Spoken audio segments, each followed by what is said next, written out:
E eu gostaria de falar com vocês sobre fenômenos mediúnicos, porque aos 7 anos de idade eu comecei a ver e a ouvir espíritos e a conversar com eles. O primeiro espírito que se apresentou se chama Virgínia. É uma irmã franciscana das terras da Alemanha. Irmã Virgínia conversava, me educava na adolescência, conversava não sobre fenômenos espíritas, mas sobre a minha educação para essa vivência, que tomaria toda a minha existência. Junto com a irmã Virgínia, chegaram 6 outros amigos espirituais, e a vida mudou um tanto. Aos 14 anos, então, as coisas intensificaram. Os espíritos vinham em casa, falavam comigo, e eu precisei buscar um lugar onde eu pudesse estudar e me educar nas linhas do Espiritismo, codificado por Allan Kardec na França, no século XVIII. Além da psicografia, eu tenho outros dons: psicofonia, que é a palavra, desdobramento, que é me deslocar, a lembrança do incorpóreo é um fenômeno, e outras mais. É interessante, mas nós precisamos ter equilíbrio para viver tudo isso. Então, a mediunidade, ela se divide em várias aquisições que vão se aprimorando, e chega um momento do aprimoramento que nós ficamos com a sensação que desdobrou algum outro dom. Não, não é. É o dom aprimorado. Então, como esses espíritos se apresentam, como eles chegam, diferentes maneiras, depende do espírito. E a manifestação que vem a partir dele tem a ver com você bastante, o seu conhecimento. E aí tem os tipos de mediunidade, mas diferentes, não importa, é sensibilidade. O espírito falará através de você. O espírito pode não falar e ditar livros, como vocês conhecem Chico Xavier com mais de 300 livros, uma vida dedicada. Ninguém precisa ser Chico Xavier, ninguém. Porque ele veio em Pedro Leopoldo, nossa, mais de um século atrás, era um outro tempo. Era uma coisa de dedicação, porque tínhamos poucos médiuns. Quais eram os médiuns? Eu me lembro de Chico Xavier, mais ninguém. Hoje, nós já falamos de Valdo Franco, Raul Teixeira, e vai o Brasil é um país com uma mediunidade. Vai à Bahia. Bahia é uma maravilha. Então, vamos falar das pessoas que estão despertando para a mediunidade ou o contrário. O dom está chegando. Está chegando a hora daquela pessoa começar a se trabalhar, para até descobrir se já há esse dom, se esse dom já foi exercido em alguma existência passada. E existem pessoas que não querem. Agora, o que seria necessário aos que querem, aos que gostam e estão dispostos a um tempo? Porque não fiquem tão preocupados. Muitas das músicas que eu recebi, eu estava fazendo almoço, dando banho nas minhas crianças, então o espírito deixa, ele tem essa capacidade. Agora, há, na atualidade, preocupações a esse respeito, e eu conheço pessoas que me procuram para falar isso comigo, mas eu não quero deixar de sair, eu não quero deixar de tomar uma bebidinha, diz que tem que deixar de comer carne. Não, não. O álcool é o mais grave, não tem jeito. Eu diria que médium, ele não deve beber. É uma coisa que ataca exatamente uma parte que o espírito se utiliza, que é o nosso psiquismo. Agora, a carne, você gosta de carne? E que dia você vai à sua casa espírita?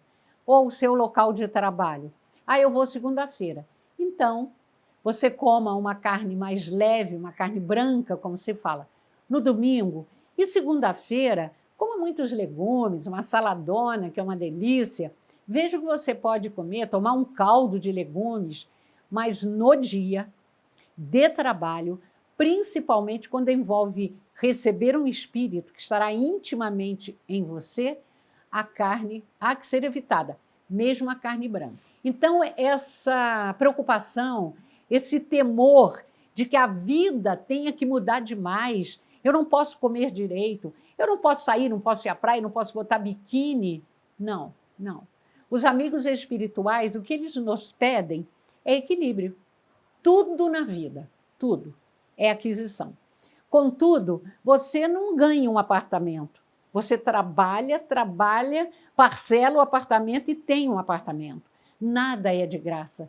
Então, lidar com mediunidade é um trabalho de aprimoramento, dedicação, disciplina em vários sentidos. A mente precisa ficar mais leve.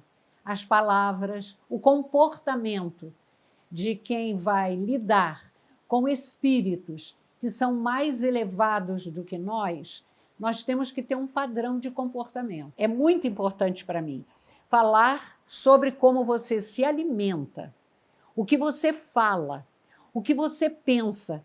Há que haver uma higiene, um padrão. Isso é indispensável.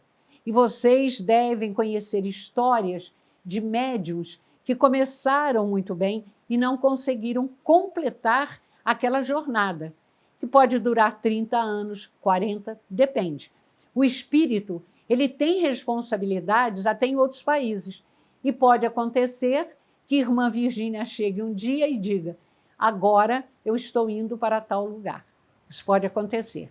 A nossa amizade, que é muito profunda, porque eu já fui filha dela diversas vezes, claro, para ter essa afinidade também, precisa já ter sido um irmão, um familiar, onde nós nos colocamos numa vida mais íntima, mais próxima, e uma vida de compreensão, de dedicação. Na questão da sensibilidade, é importante cuidar dos próprios. Então, eu terminei essa noite a psicografia de um livro ditado pelo professor e filósofo Saira, indiano, onde ele titulou o livro Ao Teu Próprio Lado. E ele vai numa reflexão onde ele diz que nós queremos estar com o outro, queremos o outro conosco, mas nós mesmos não ficamos ao nosso próprio lado. Você dá atenção a você? Você se olha como uma discípula de você mesma? Quando naqueles bons momentos de inspiração, você fala: eu podia fazer isso. Faça, tente, comece. Algumas vezes a gente começa e conclui que não era aquilo. Qual a questão? Nós somos seres eternos. Essa alegria de ser eterno, porque é fúnebre pensar no caixão, no sepultamento, você embaixo da terra. Por favor, a vida é magnífica. E se nós olharmos a vida, nós vamos perceber que não. Nós emergimos do corpo físico, esse corpo físico ao qual nós somos gratos. Existe muito medo. Eu me deparo com isso, porque eu sou terapeuta, então eu me deparo com meus pacientes com medo. Medo de quê? E muitas vezes nós vamos descobrir que o medo é de si, é de não ser capaz, é de não realizar, é de naquele momento chave que nós falamos, eu não estou em mim, eu não estou toda, eu não estou investindo tudo que eu poderia investir. Então, estar ao próprio lado é muito importante quando nós estamos falando de espiritualidade, de incorpóreo, de semi-liberdade do sono, onde nós podemos atuar, aprender, estudar. A vida é educação, porque educar não é ser rígido. Educar é para você viver bem a sua vida. O que eu gostaria de falar com vocês, de conversar aqui, é sobre a semi-liberdade do sono, que é algo que causa estranheza às pessoas. O que acontece quando você dorme? Você fica na sua casa, porque você sai do corpo. O sono é um repouso para o corpo e atividades diferentes para o espírito. Então, nós vamos, quando na semi-liberdade do sono, nós vamos para um espaço cósmico, logo, seguido da terceira dimensão terrena, na qual estamos, nós vamos para a quarta dimensão. E lá nós estamos no que chamamos de corpo energético, que é o modelo organizador biológico. Todas as noites, quando você dorme, o corpo vai para o incorpóreo. Ele não fica por aqui. Ou ficam por aqui pessoas dominadas por vícios, o álcool, por exemplo, a droga agravando as questões alcoólicas, sim. Então, você está também embriagado. Não fica apenas no corpo, é em nós. Somos nós que temos a vontade, somos nós que queremos, somos nós que fazemos. O corpo, ele precisa ser entendido como um veículo, e é o que é. Então, enquanto o corpo descansa ou não, se ele viveu bem durante o dia, ele descansará. É como disse o Cristo, o descanso dos justos. Eu gostaria de dizer que o corpo energético, ele é único. Enquanto nós encarnamos e desencarnamos, esse corpo é o corpo. Não mudamos de corpo energético. Corpo físico, sim, mas o corpo energético é o mesmo, porque ele é a personalidade, ele é a sua vontade, ele é o seu talento. Você está ligado à sua vida material. Você está ligado ao seu dia, às suas semanas, acontecimentos, a preparativos para realizações. Você está sempre lado a lado com o seu corpo. Por quê? Porque o psiquismo, que é a chave de muita coisa, está também no corpo físico. E nós sabemos disso. Então, nós precisamos de uma interação sequente com o corpo físico, mesmo semi-livres e podendo aprender várias coisas diferentes do plano terreno. Aqui a vida material exigente e rigorosa, e nós trabalhamos muito, e à noite, semi-livres, nós temos oportunidade de cuidarmos melhor de nós mesmos, de nos olharmos mais e de nos entendermos como seres eternos. É uma delícia. Como crer na morte? Como acreditar que a criação, a mãe criadora, ela crie para matar depois? Porque se criou a vida, é vida abundante, é vida para sempre, é aprimoramento e é uma condição de estar interagindo na vida, como já fazemos hoje. Preservamos a nossa casa, nos preservamos, vamos ao nosso trabalho, preservamos o que fazemos, e há uma comunicação hoje tão imensa em todo o mundo que nós temos a impressão que realmente não existem fronteiras. Mas alguém já disse isso, que não existe fronteira, porque nós podemos ir aqui. Você, se puder comprar a passagem, você pode ir onde você escolher. À noite, já não é tão assim, já não há uma liberdade de escolher. Não há tanta liberdade.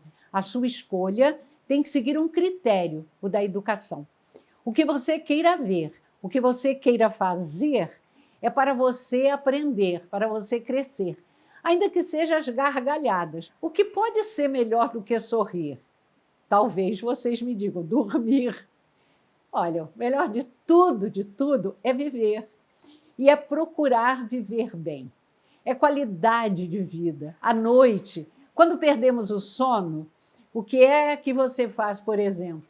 Eu perco o sono, porque um dia muito intenso de sensibilidade faz com que eu custe para dormir, que eu fico com a consciência alterada. Muitos livros, eu tenho mais de 30 livros psicografados, e muitos desses livros, eles aconteceram na noite. Bom, estou sem sono, o que eu vou fazer? Vou para a minha sala de jantar, pego meus papéis, fico 2 horas, 3 horas, já vi amanhecer o dia, porque quando a história está muito interessante, eu sou também uma espécie de protagonista desse processo. Eu fico atenta à história, querendo saber o que o espírito vai escrever, e perco o sono. Aí 5 da manhã, eu já estou preparando um café com leite, pelo qual sou apaixonada, e já estou lá saboreando um café com leite, depois de várias folhas psicografadas. Então é agradabilíssimo, que eu fico em boa companhia e vou sentindo a história e vou participando da história e chego a entrar, dependendo do romance, em um processo regressivo de memória. Lamentar não traz de volta o passado. Uma história que se passou na Alemanha no século XVIII, e eu faço parte da história. Então, fazer a psicografia não foi fácil, porque eu me via lá. Eu me via Raíssa, a personagem. Eu me via participando e ele escrevendo sobre outras personagens. Então, nós precisamos de calma e precisamos de equilíbrio para bem vivermos os fenômenos que nós estamos falando. Mesmo ir ao incorpóreo, que eu estou falando com vocês que toda noite vamos, pode ir de dia também. Se você trabalha à noite, precisa dormir durante o dia, fique tranquilo, você fará tudo aquilo que lhe faz bem e que você tem como aquisição fora do corpo. Mas não nos confundirmos, é importante. É para a nossa vida aqui em primeiro plano. Há um bom tempo eu não falo em público, parando devagar, porque muitas viagens hoje, eu já prefiro ficar em casa na psicografia mesmo, e nos trabalhos que eu realizo no nosso Centro Cultural de Pesquisas Psicobiofísicas, uma casa que eu fundei em Barra do Piraí e que já completa 43 anos. Naturalmente, que quando eu falei com a mamãe que eu estava vendo e ouvindo espíritos, ela me conhecia. Eu tinha 7 anos, mas ela já me conhecia há 8, na gestação. Quando aos 14 anos, a irmã Virgínia chegou e os espíritos chegaram junto, passando a música, a família toda, ninguém teve medo, ninguém pensou que pudesse ser mentira, nenhuma estranheza. Contudo, fora, as pessoas desconfiam da gente. Por que será? O que será que ela conhece a meu respeito para desconfiar? Eu, particularmente, lido até hoje muito bem com isso. Porque quem deve saber que esse fato é fato sou eu.